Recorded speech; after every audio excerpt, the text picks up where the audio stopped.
कभी खुशी से खुशी की तरफ नहीं देखा, तुम्हारे बाद किसी की तरफ नहीं देखा।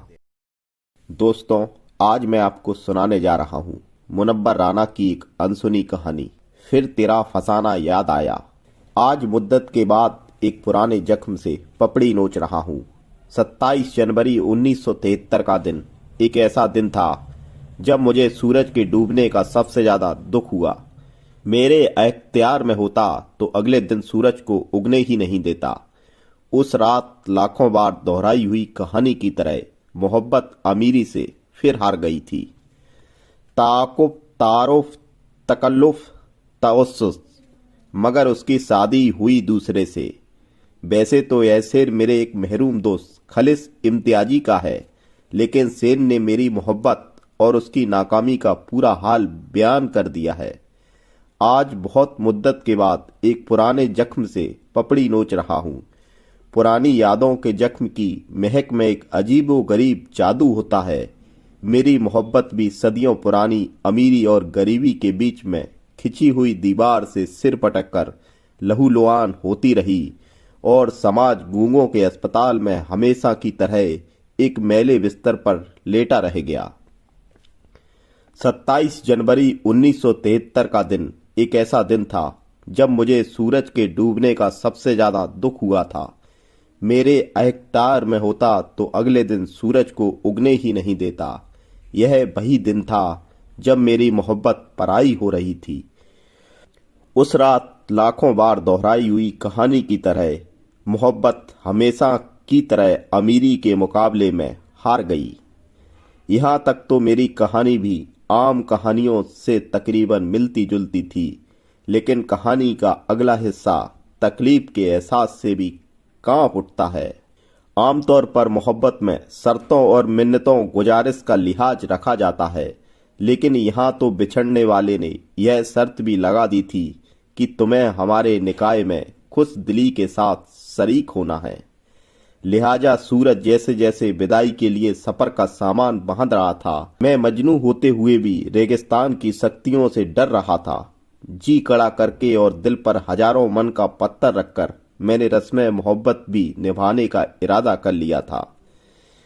मेरे पिता का दबदबा इतना था कि उनके एक इशारे पर जबरदस्ती बंदूकों के साए में मेरा निकाह हो सकता था, लेकिन यह तो सैयदों के खानदान की शान के खिलाफ होता।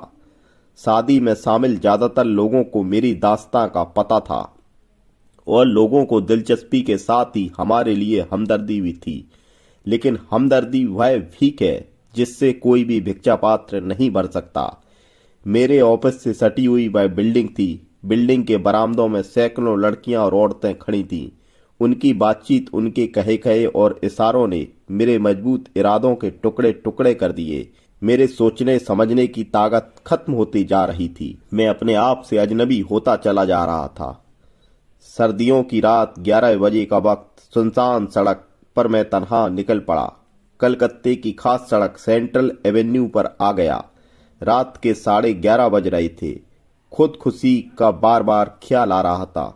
मनिक तल्ला के पास बहुत दूर तक रेलवे लाइन पर चलता रहा, लेकिन शायद जिंदगी ने कुछ और ही तय कर रखा था। फिर एयरपोर्ट वाले रास्ते पर पागलों की तरह पैदल चलता रहा। अक्सर गाड़ी वाले मेरी चाल ढाल और लड़खड़ाहट देखकर मुझे शराबी समझकर मुझसे खुद बचकर चल रहे थे। अचानक एक टैक्सी मेरे बराबर आकर रुकी। उससे उस वक्त के बंगाल की मशहूर स्टेज सिंगर पुष्पी राय चौधरी, जो मुझसे बहुत सीनियर थी, और उनका छोटा भाई जो ड्रम बजाता था, दोनों उतरे। मैं उनके साथ उन दिनों स्टेज प्रोग्राम किया करता था। वह मुझे अपने छोटे भाई की तरह ही चाहती थी। पुष्पी को मेरी मोहब्बत और उसकी नाकामी की पूरी जानकारी थी। दोनों भाई बहन मुझे अपने साथ मनिक तल्ला अपने फ्लैट पर ले गए। पुष्पी जी ने मुझे एक कमरे में बंद कर दिया। सुबह उन्होंने मुझे नहाने के लिए कहा और अपने भाई के कपड़े पहनने को दिए। नहाने के बाद उन्होंने मुझसे नमाज पढ़ने को कहा। एक साफ चादर निकाल कर दी और ताकीद की कि अपने खुदा से अच्छी अच्छी दुआएं मांगो। नमाज के बाद हमने नाश्ता किया। नहाने धोने और नमाज पढ़ने के बाद मेरे होश ठिकाने आ गए थे। नाश्ता करके जब उनके घर से निकलने लगा तो पुष्पी जी ने पूछा कि अब तुम कहाँ जाओगे। मैंने हंसते हुए कहा कि आप परेशान मत हो, खुदकुशी करने तो हरगिज नहीं जाऊंगा। पुष्पी जी ने हंसते हुए गुड बाय कहा और पर्स से 300 रुपए निकाल कर दिए। पुष्पी जी के घर से निकलकर मैं अपने सबसे चहेते और जानिसार दोस्त मुंजन से मिलने मनिक तल्ला से पार्क सर्कस की तरफ रवाना हुआ। उसके घर के करीब ही एक दुकान से सिगरेट लेकर जूट की